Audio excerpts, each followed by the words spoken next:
So when I started writing for this video, I found two pretty daunting challenges. One is figuring out the first sentence trying to grasp the complex situation of picking just one scene, and the other is literally picking just one scene from what has to be the biggest and oldest film franchise to ever grace the silver screen.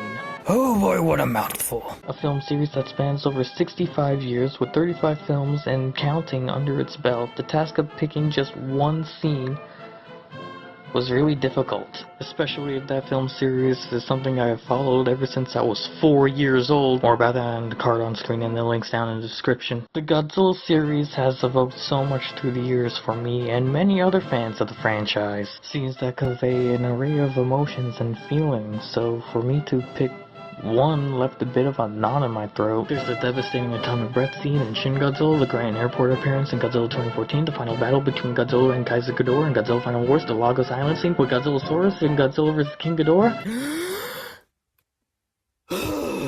There's just so much that this franchise has to offer. Each scene evoking a different emotion, a different feeling.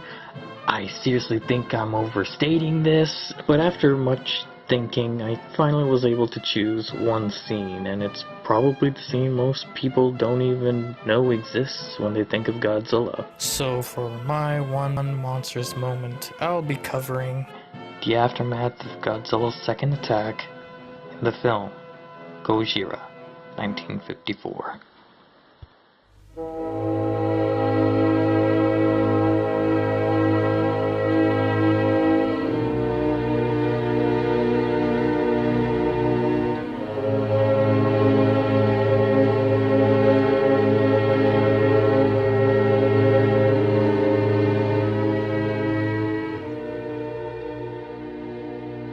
What makes this scene so significant, not only for the movie, but in the image of Godzilla, is that it's the turning point of the film. It connects most of the story to this point, conveying the message of nuclear disaster, and pushes the characters to the final climax of the film. Every character in the film gets affected by the damage Godzilla caused, and would later take action to fight the monster. And who wouldn't in the face of this scene? The scene before where Godzilla rampaging the city is suddenly down to the human perspective. We see the true terrors of Godzilla being brought to fruition. The scene shows a lot. We see kids contaminated with radiation, the hospitals littered with the dead and dying, people passing away in front of their loved ones, shelters flooded with the homeless due to Godzilla's reign, people struggling to get a hold of the situation, but they can't.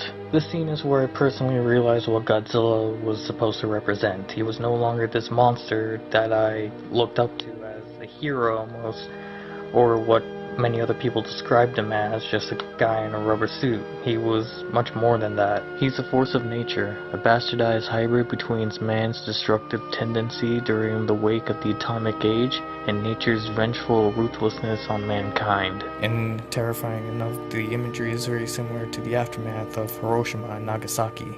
And at that moment, Godzilla was no longer a man in a rubber suit. He was the god of destruction later incarnations promoted him to be. He is the son of the atom. He is the abolished nuclear child.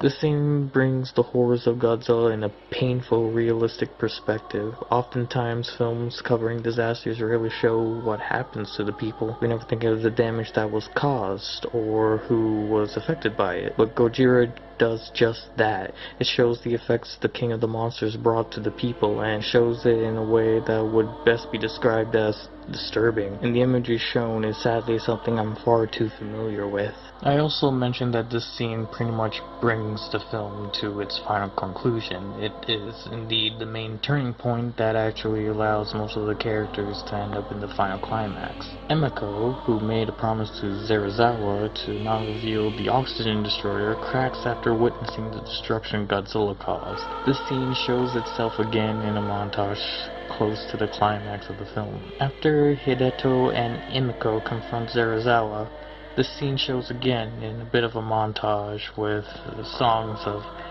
innocent schoolgirls singing for forgiveness and hoping that their country will return to normality. And it's through this broadcast it pushes Serizawa to use the one weapon to kill Godzilla.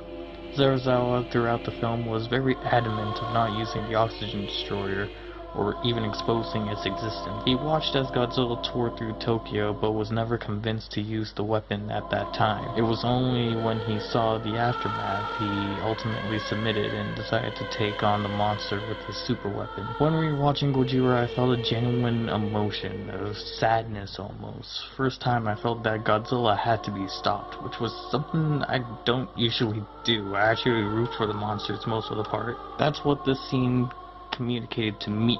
Shows that Godzilla was truly this embodiment of the terrors from Hiroshima and Nagasaki. It was something that the creators wanted to bring to fruition, and I think they did an excellent job. Godzilla in this film was portrayed as this animalistic Goliath. It's almost kind of criminal how the American film was distributed, cutting out a lot of the anti-nuclear messages that this film was originally trying to convey. So right now, being able to see the original version, I feel eternally grateful, and the scene communicates a lot to me. It shows the terrors of Hiroshima and Nagasaki as embodied by Godzilla, horrified by what the Japanese people have witnessed. Seeing the innocence of little kids being taken away is something rarely seen in most Hollywood productions. Mostly movies try to ensure us that humanity will be able to survive, but Gojira never does that. It gives us a haunting message that if we continue down this destructive path, that eventually our ultimate demise is to come with it, and Godzilla is that demise. And that was shown to me by these scenes of the people dying, the people being affected by Godzilla, and that is why this scene is my monstrous moment.